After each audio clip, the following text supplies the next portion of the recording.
2025 hasn't been the easiest year for small developers, but there are still some indie gems out there if you're willing to look. Here are a few of my personal favorites from the first half of the year.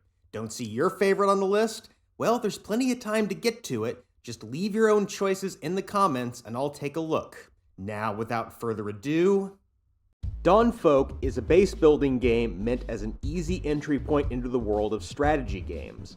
With levels lasting anywhere from 15 minutes to 2 hours depending on the mode, it's designed to offer a more casual experience for people without the time for heavier strategy. At heart, Dawnfolk is a game about managing resources. There are 4 major resources which buildings produce and consume based on their positioning. Most buildings have some sort of adjacency bonus based on either other buildings or terrain types, so haphazardly plopping buildings anywhere is likely to yield inadequate results. There are also some one-time opportunities to gain resources by gathering them from certain tiles, with the player gaining further bonuses by doing well in simple minigames. The core loop is, by design, simple compared to some similar games. The learning curve comes from figuring out what all the buildings and resources do. After that, figuring out a strategy isn't too daunting. The player can destroy buildings at will and eventually gain upgrades to alter terrain types, making it quite a bit easier to figure out building placements than in some other strategy games based on adjacency. The actual objectives in Dawnfolk vary based on the mode, and there are plenty of those. Initially, the only choice is a brief story campaign lasting around 3 to 5 hours.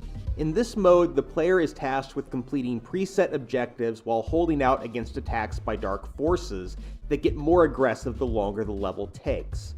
It's a moderately challenging mode meant mainly to introduce the player to different mechanics, buildings, and tile types. Completing story levels and earning achievements gradually unlocks additional modes. These include Expeditions, a challenge mode featuring one-off levels with variant rule sets, Puzzle mode, with the player tasked with maximizing production of a certain resource on a preset map, Endless mode, an open-ended game in which the player holds out against the darkness for as long as possible, and Sandbox, which is the same minus the dark forces for a more easygoing experience. Between the 5 modes, there's a lot of variety in both the style and the difficulty, and there's bound to be at least one that will appeal to most people. Overall, Dawnfolk is a pretty mellow game that's designed for beginners, but with enough advanced challenges to give more seasoned strategy game enthusiasts something to really sink their teeth into. Well worth a shot if you've ever dabbled in strategy. The End of the Sun is a story-driven adventure game centered around Cupola, the Slavic festival of the summer solstice. It puts the player in the role of a sorceress investigator tasked with unearthing the secrets of an abandoned settlement. You are an Ashtar, a mystic gifted with the ability to view distant events and travel through time. You are attempting to capture a magical creature that has been causing trouble throughout the countryside. It's a job you've done many times, but this one is particularly crafty. Its trail ends in a village that shows no signs of life save a large number of smoldering hearths. These half-kindled fires will serve as portals, allowing you to reconstruct the final year of this village and, hopefully, learn how your quarry is connected to the whole thing. The story of The End of the Sun is split up into many vignettes, each one linked to one of the fires and presenting a small part of the greater story. After connecting with a fire, the player can view unstable fates, events from the past that went awry in some way. By solving various puzzles, the player can eventually stabilize these events and get the whole picture. These vignettes range from mundane slice-of-life tales of a Slavic village to stranger events of a more arcane nature, but they are all linked and gradually fill in the game's backstory. The game's narrative is largely non-linear. After a brief introductory sequence, the player gains the ability to travel freely across the 4 seasons, encountering different vignettes and events in each. Completing certain vignettes can change what happens in the other seasons. For example, helping a worker complete the construction of a bridge will offer access to a new area in another time period. There isn't any specific sequence one has to follow, and there are enough events available from the start that the player can tackle the story in any number of ways. The signposting is also good enough that there's little risk of getting lost, and the puzzles that will take time to solve are usually obvious. Realism was a major focus for the developers of The End of the Sun. The events, traditions, and myths depicted in the story are all based on actual Slavic culture, while the buildings and artifacts were derived from actual physical objects recreated in the game world. The result is a game that can have a real spirit-haunted beauty to it. If you know anything about traditional Slavic culture or have ever been curious about it, then this game offers a little something extra. Gnomes is an experimental tower defense game built around a novel twist. The enemy mobs don't have a single fixed path, but a highly flexible one that the player can manipulate. At the beginning of each day, goblin encampments appear in one or more locations around the player's base. The player's goal is to fend them off by hiring gnomes, this game's equivalent of towers, save that they can be freely repositioned. Goblins head for the base via the shortest possible route, but they will reroute if their initial path is blocked. And this is the core of the game's strategy. By carefully placing gnomes and buildings, the player can force the goblins to take a long, perilous route through ambushes and obstacles. Because the enemy spawners appear in different locations on each day, it isn't always possible to create a single bottleneck, particularly towards the end of each run when there can be well over a dozen widely dispersed spawners per day. Flexibility is critical to success. Since the player's offense isn't locked to the spot as in most TDs, it's easy to change the defensive line in response to a new threat. Money is another novel point for gnomes. Money is the core resource used to place buildings and gnomes and to purchase bonus-granting relics. However, unlike in most TDs, the player does not gain money by killing enemies. Crops produce money passively between days and are the main source of money, adding some management elements to the formula. These crops need to be protected, as goblins can trample and destroy them as they march toward the base. It's important to control their routes to avoid damaging anything that might yield revenue. Given how much Gnomes deviates from the usual TD formula, it's remarkable how easy it is to pick up on strategies. Most runs don't rest on a single perfect strategy, but rather trend toward a make the best of what you have feel similar to that of many roguelike RPGs. It's challenging but generally fair enough that it's possible to win even with subpar upgrades. Overall, it's a great addition to the TD field and worth trying even if you're not normally a fan. Nine Kings is a minimalistic turn-based strategy game. In the role of one of the titular kings, the player must repel attacks from the other 8, as well as uprisings from his own people. The player begins each run with 3 cards, which are some combination of armies, static defenses, support buildings, and one-off upgrades, all drawn from a pool thematically linked to the player's ruler. Each turn, the player has time to play a single card before receiving an attack from one of his rivals. Combat is mainly automatic. The player has some means of directly influencing the fight based on the chosen ruler, but the impact of player attacks tends to be pretty limited. After a successful battle, the player has a chance to select a random card from the attacker's card pool. Cards in each pool share a few common mechanics, such as the King of Blood cards powering up by sacrificing armies and buildings, or King of Greed cards having different effects based on outstanding resources. More powerful builds are usually based around carefully mixing cards from different pools to maximize their effects. Setting up these combos is essential given the limited space available. The player starts with just 9 available tiles, one of which is always occupied by a command building. There are a few opportunities to expand and add new usable tiles, but for the most part, what you see is what you'll have for the entire run. Victory means taking advantage of adjacency bonuses, powering up buildings and armies, and taking opportunities to destroy unneeded buildings to open up avenues for expansion. Now, compared to some similar games, Nine Kings is pretty easy to jump into. The core mechanics aren't overly complicated, and the cards are self-explanatory. It might take some time to figure out the more powerful combos, but the basic flow of the game is something that even a casual strategy fan will understand.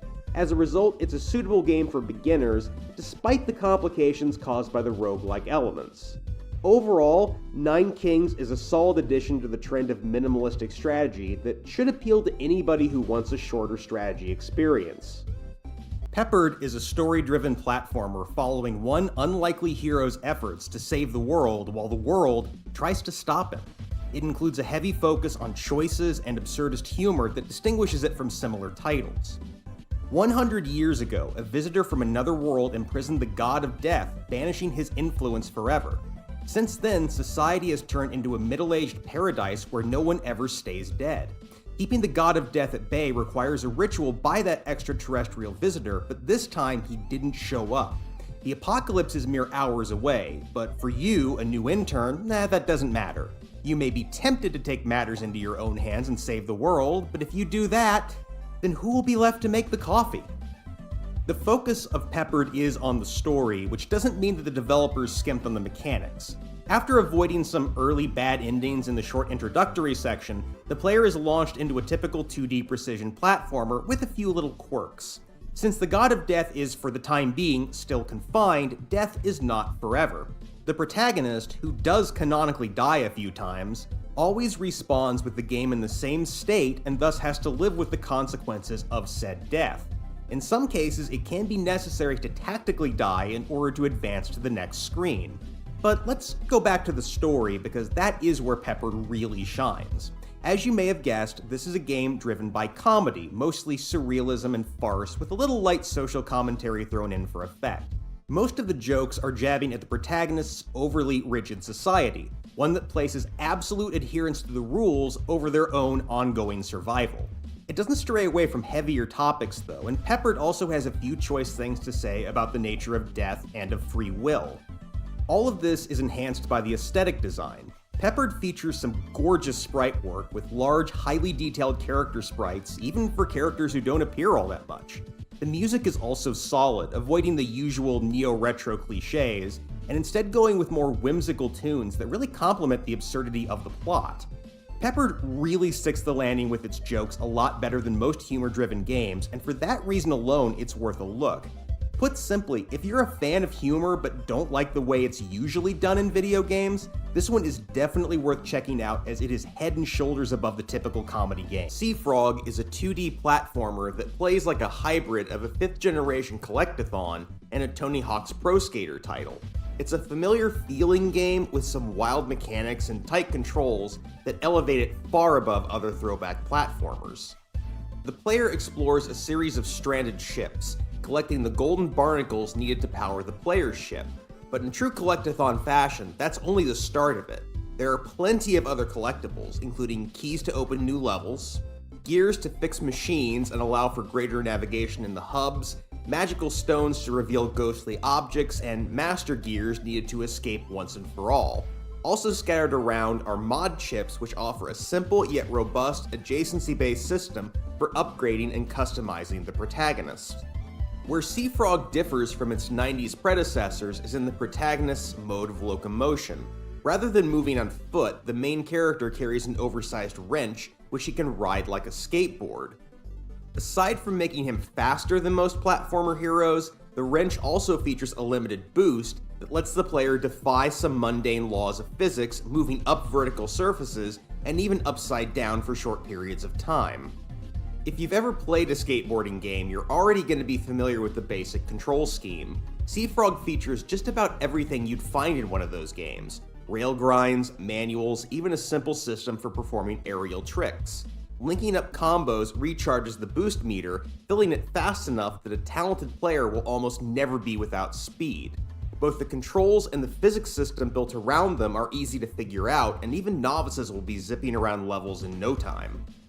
The world of Seafrog is surprisingly large. While there are only a few ships to explore, each one features an extensive series of nested hubs, each of which holds collectibles as well as entrances to smaller levels that contain even more pickups. There are well over 100 areas, including everything from standard platforming challenges to trick attacks, combat, timed levels, and bosses.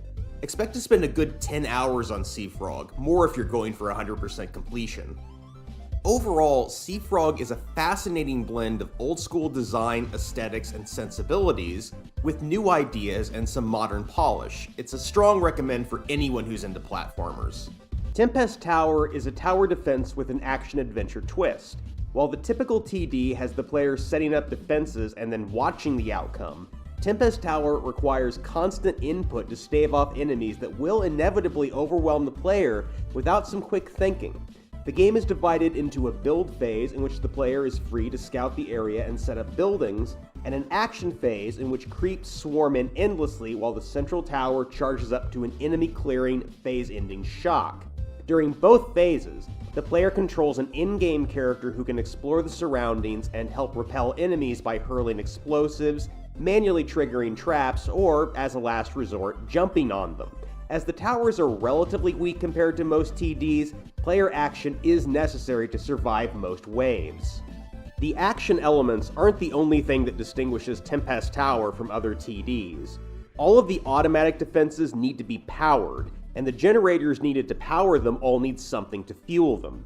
Creeps drop resources that are needed to build towers and generators, but collecting resources manually isn't practical. There are flowers that can automatically harvest resources, but their positioning is random and they must be destroyed to collect those resources. All of this means that while towers can be placed anywhere, the positioning has to be planned out and adjusted over the course of each stage. Adding to this is that the stages aren't exactly static. Aside from some minor randomization, there's an additional wrinkle. The entire area isn't visible at the start. When the player activates the central tower to end each wave, it also exposes more of the map, also revealing more creep spawners and paths. Put it all together, and each round requires constant tactical readjustment, setting up defenses in strategic locations around flowers and fuel sources, harvesting resources, then searching for new spots while maintaining the old ones. All of these new and tweaked mechanics mean that Tempest Tower has a real learning curve. It can't quite be played like a standard tower defense game, even if the core elements are still there.